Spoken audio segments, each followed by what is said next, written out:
Welcome to BliXX. We are Ariane and usually Beatrice, but today, unfortunately, Beatrice is unavailable to attend this interview. And I will moderate this today for you. On our website, experienceblixx.com, we host world's best teachers and facilitators that put the love and effort into creating and sharing their work through online courses. And today we welcome Shelby Leigh with us. Welcome. Wonderful to have you here, Shelby. Thank you. Shelby Leigh is the coach of the coaches and someone who dedicated her life to coach facilitators, healers, and teachers like us in how we can create safer spaces for our participants. Shelby, tell us a bit about you and how you, in your path, and how you have become the Shelby Leigh that you are today, a therapist, coach, and teacher, especially in trauma. Yeah, like you said, my passion and the main focus has been around creating safer space for people and trauma. And the way that I got here was, of course, my own life history, trying to figure it out and feel better. And I just found my way into a whole bunch of spiritual practices, especially Buddhism. And through there, I learned about somatic psychotherapy, working with the body, understanding how we hold our emotions in the body, and was a clinical psychotherapist for, I think I was licensed and on that path for about 7 or 8 years. And then I kind of dove full on into being involved with this Tantra school where we taught and certified people to be sex, love, and relationship coaches. And so I ended up realizing I wanted to be a coach because it helped me access so many more people and see so many more people. And so even though my work looks a lot like somatic psychotherapy, it's a lot broader. And I call myself a coach. And then I also support a lot of coaches and facilitators to understand somatics, embodiment, and trauma, and how we can make an impact no matter where we are and what we're doing with people who show up in our spaces. We don't have to be experts in order to help folks with trauma feel more at ease and receive what we're offering. We actually can just be caring human beings with a few extra tools. And so I'm really passionate about getting the word out about that. Wonderful. What is the difference that you would like to see through this work in the world for the people or for humanity? I mean, I really want it to be worldwide. I want people everywhere to feel like they can walk into spaces to learn, to heal, to explore spirituality, to explore sexuality, and feel like they are safe enough to be authentic, to be who they are, to lean into support, to know where support is, and to be able to really access the care that I feel like is their birthright, our birthright, all of our birthrights. And I think we've been really misguided and misled around what it is like to create that kind of space for and with each other. And so my mission is really to bring this extra added element of curiosity, compassion, and like slowing down enough to really get each person's individual nervous system and set of needs and wants so that we can really support each other in those unique ways. Yes, very beautiful. Yeah, me too. I wish too that there is more trauma awareness. I think that most of us have a trauma. What do you think? Does everybody have a trauma? Yeah, trauma is a fact of life. That's something that Peter Levine says a lot. And I really believe it to be true, whether it's big T trauma, really, really big events that are quite frightening and overwhelming, or little T trauma, the little things that happen from day to day where we feel overwhelmed or missed or scared or shut down, criticized, judged, bullied, all of those things. Well, I would say bullied is actually more big T, but yeah, we cannot escape trauma in 2020. And I think it's a part of everybody's life. it really depends on how we respond to it, and how we're cared for in it, which will be a game changer around like how we move forward in our lives beyond trauma. And I think that's what we're here for, to help people feel supported in that way. Yes. I totally agree. Yeah. We offer your online course, Creating Safer Spaces for Coaches, Facilitators, and Healers and Therapists on our website. And we have seen that people who have done your training define you as a loving person full of wisdom, compassion, grace, and vulnerability. Would you say that those are the most important qualities that a good space holder must have? Oh, I'm just so touched to hear that. I didn't know people were saying that. So I'm just taking that in. I would say those are authentic to me and what I bring, but not everybody needs to have those in order to be trauma aware. I think that being trauma aware includes us being regulated in our own nervous systems, being grounded, being connected to our own support so that we can be fully ourselves and connect with people from a more genuine place. I do think being caring and compassionate is something that's innate in all of us that we can really call on when we're wanting to be trauma aware. And then I actually think that there are pieces of knowledge that we really need to have that can help implement how we're welcoming people into our spaces, that are things that we don't actually have innately with our intuition all of the time. I always say, even with the best of intentions, we still need the education around how to create these spaces, because we can't guess, we can't know.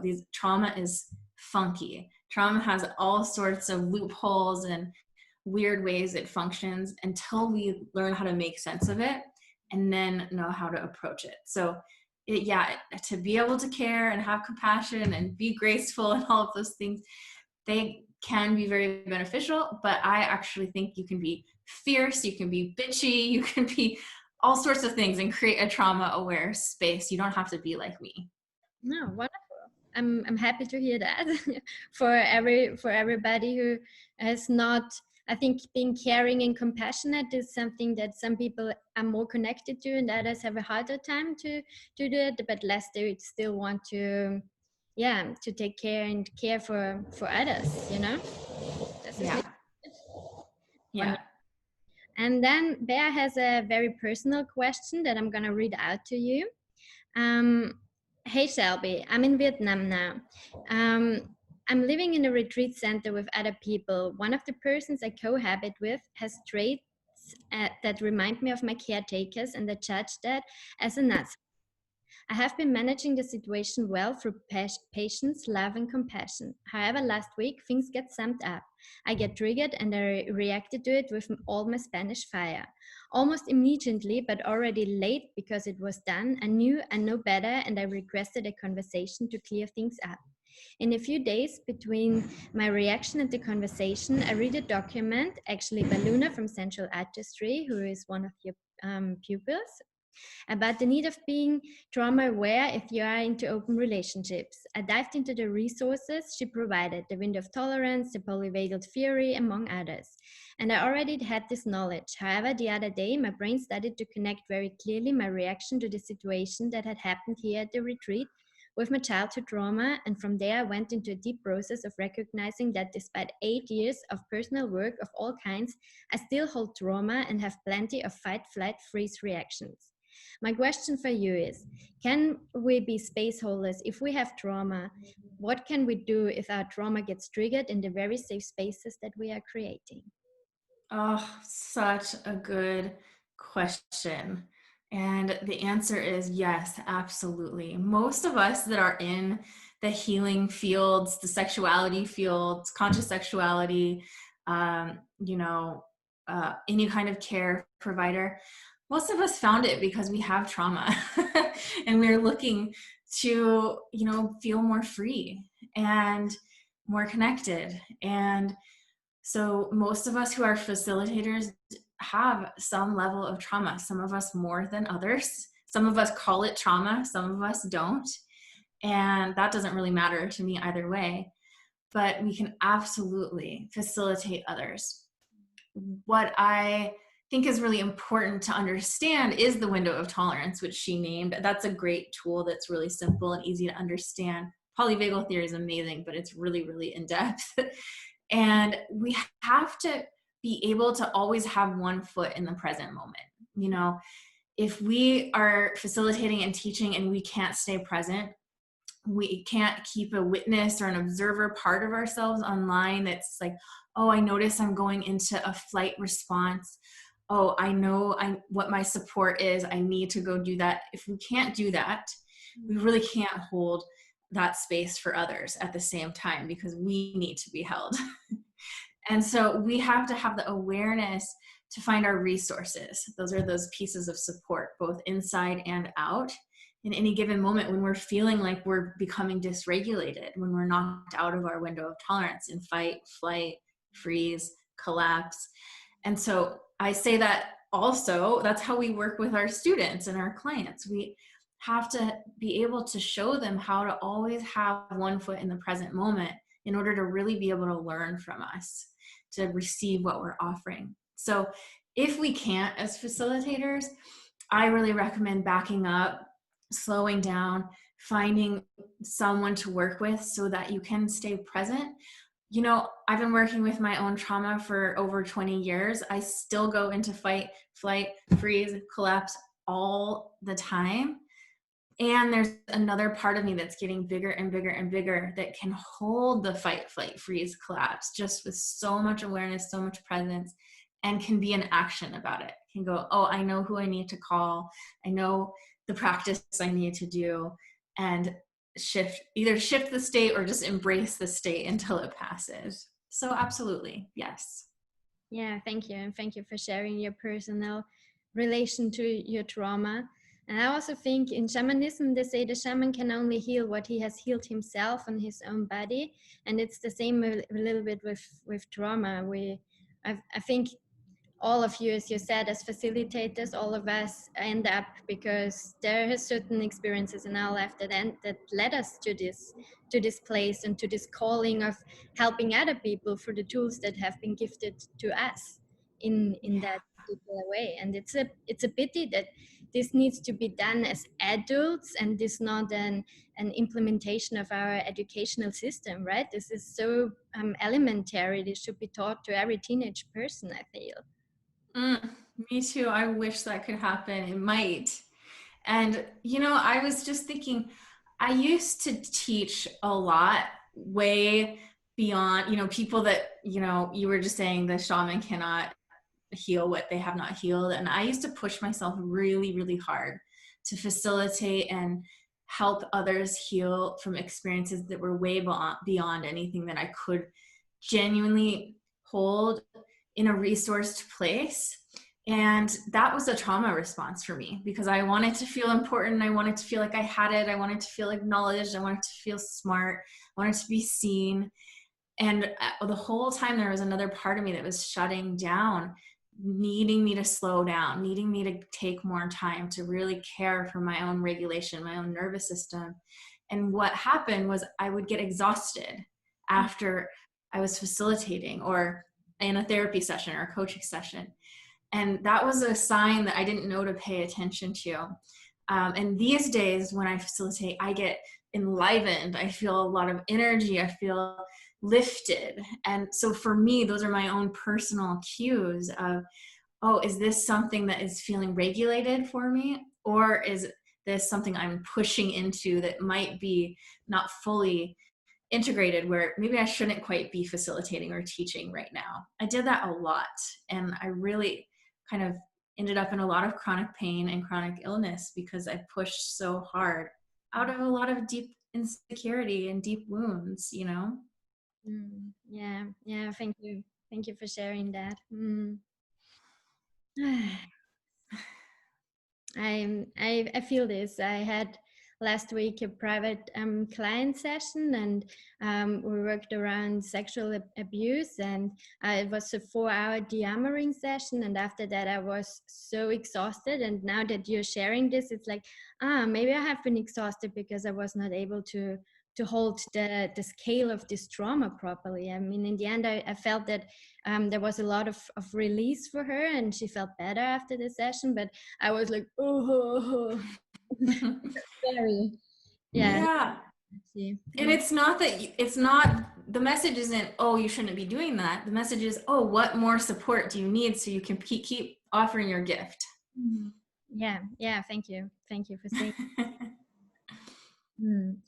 So in your course, Creating Safer Spaces, one model is called Safe Enough Spaces.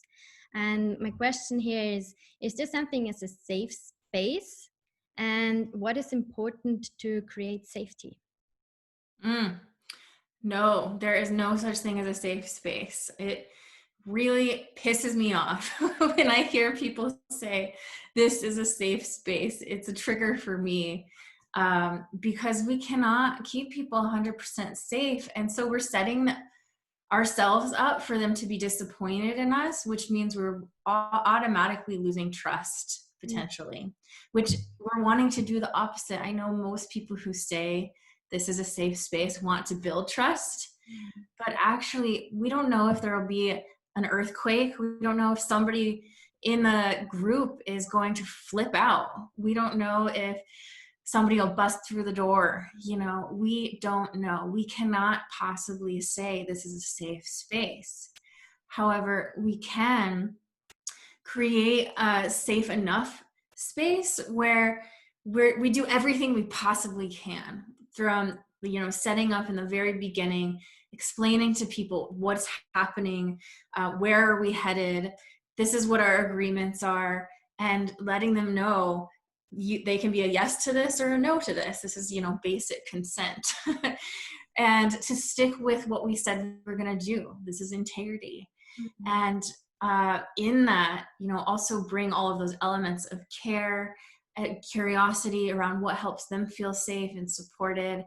And so it's not so much in what we say. Like when we say this is a safe space, that doesn't really work for me, but it's in what we do and how we do it every step of the way. And is it coming from a genuine place of care, or is it coming from a place of insecurity? And when we can really genuinely care and drop all of our ego stuff around it needing to look a certain way or people needing to feel a certain way, we can have a lot more space for what's actually wanting to unfold. And that to me feels a little safer. Yes. Yeah, very true. Thank you for sharing that.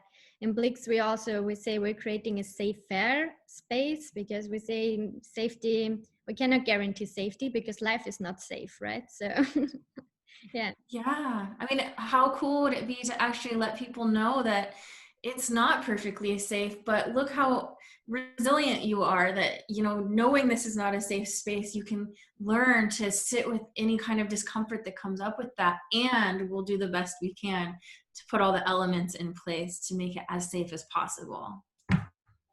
Yeah, I think this is the key. Yeah. So for coaches and facilitators embarking on this journey of your online course with you, what would be the biggest learnings for them, the biggest takeaways from your course?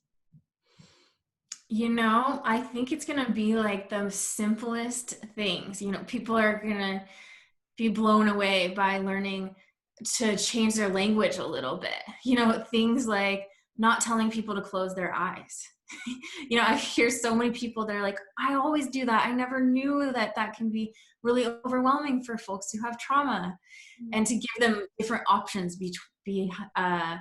besides just commanding people to close their eyes, to give them all sorts of different options for how they're directing folks, and there's like just little simple cues and simple language differences to put the power back into clients and students' hands. I think especially working in conscious sexuality, it's like we do so much around power dynamics, and that's a big part of the course, both in the interviews and there'll be a new interview coming out around power dynamics and sexuality. And so we do a lot around understanding what it's like to be somebody who is in power when we're facilitating. And a lot of us healer types don't want to think we're in power, but it's really, it's true. When someone hands you money and you're guiding them through an experience, there is an inherent power dynamic. And so we spend some time really learning about that and how we can care for that and how we can tend to that. What else? That what you just named around, you know, not being able to create a perfectly safe space, but how to set it up so that it feels safe enough, that kind of thing. The elements like logistics, from paperwork to what we say and when we say things. And then I think probably the biggest thing is just understanding what trauma is. You know, there's a whole module on how do we assess for trauma? How do we see it? What does it look like? What does it feel like? What does it sound like? And what do we do when it shows up? And there's a lot of resources for helping people stay in the present moment before it shows up so that we don't have to deal with people who are feeling like they're in a big trauma response. So it's all about setting it up ahead of time. And then there's also a ton of bonus interviews with some of my favorite people on the planet. And I think that alone is worth all of the entire course. It's a lot. Wonderful. Very good. Yeah. I want to add to this part of language. I think 7 years ago, after I've been to my first tantric and spiritual journeys, I went into another deep dive workshop, and all of a sudden, I like in the first thing, I was like, okay, my first experience was like, I do whatever they tell me, and they told me to close my eyes and everything. So I just did it, you know. I was like, I'm diving in there and I want to expand, and I was very curious and everything. And then for the second choice that I have taken, I was like following my guts and my choices. And then I came into the room and the facilitator were inviting me to close my eyes. And it was a revelation for me. It was like, wow, I have a choice. It was super empowering for me to feel that I am the creator of this experience, even though they're taking me with them on their journey. Yeah. Yeah, and what a gift to give that back to someone who may have experienced a kind of trauma where they felt powerless and didn't have choice, and maybe that muscle kind of isn't working so well. And so when we as facilitators say, close your eyes or keep them soft, whatever feels best to you in this moment, all of a sudden there's some part of that helpless being that goes, oh, I can make a choice. I can listen to myself. The teacher isn't going to pat me on the back if I close my eyes. I get to open them too. Like there's no difference for them. And it's just a revelation, and it's so healing, and it can reinstate some of the things that were lost during trauma. Yes, yes, yes. Yeah, very wonderful. Thank you. Thank you for sharing everything. I have two more short last questions. So in 3 words, when you hear BliXX, what comes to your mind? Wow, put me on the spot. I mean, I hear the word licks. That's the first that comes to mind. It also reminds me of a lighter. In America, there's a lighter. They're called BliXX, but it just lighting a fire. And bliss. You know, I think of bliss. Yes. Yeah. BliXX comes from the word bliss, with the XX for the conscious sexuality part in it. So yeah. I like it. Yeah. And my last question is, now that you know what the meaning of BliXX is, what is a single thing that allows you to feel more BliXX?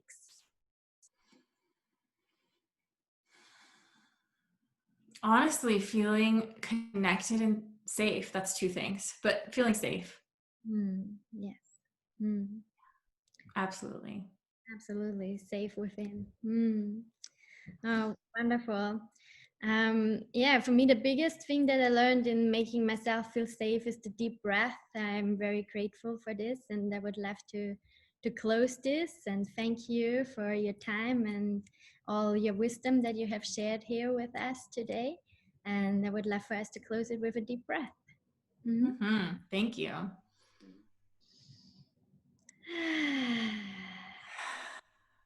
Mm.